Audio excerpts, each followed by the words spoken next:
Почитувани колеги, ви благодарам за присуството на денешната пресконференција на ВМРО ДПМН.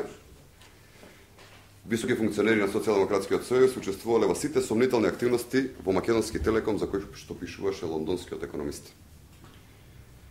Социјалдемократскиот сојуз се обидува последниве денови преку конструкции и лажни тврдења да ја дефокусира јавноста во нивната мешаност во случаите на штетни и нелегални договори во Македонски телеком.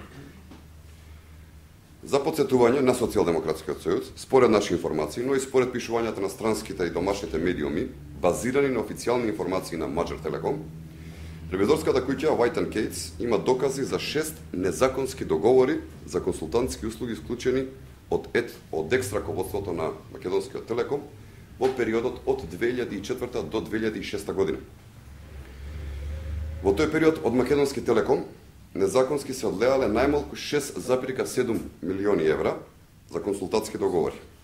Во извештајот подготвен од американската ревизорска куќа White & Case се истакнува дека има потврдени докази за незаконитост во формирањето и спроведувањето 6 договори за советодавни услуги, маркетинг услуги, извештај за работата на компанијата и лобирање во Македонија во периодот од 2004 до 2006 година. Според White & Case, сомнителните договори биле направени со консултантска куќа од Кипар.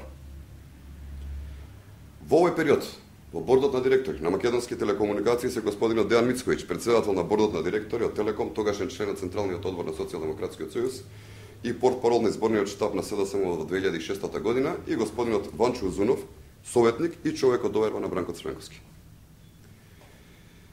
Впрочем, како дел од бордот на директори, тие имале можност да покренат расправа и преиспитување на финансиската работа на Телекомот во тој период.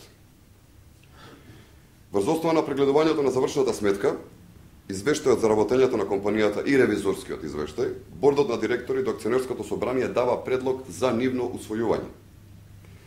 Акционерското собрание, тогаш председавано од Таки Фити, министер во владите на СДСМ Бранко Црвенковски, и бордот на директори не реагирале на ваквите штетни договори и ги усвои листите.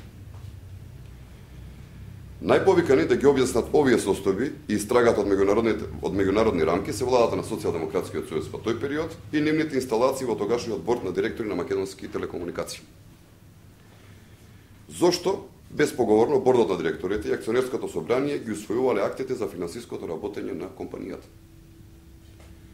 Социјалдемократскиот сојуз треба да даде одговор зошто премолчувале на вакви крајно штетни сомнителни договори и зошто не ги заштитувале интересите на граѓаните на Република Македонија, за што всушност и биле поставени на тие места.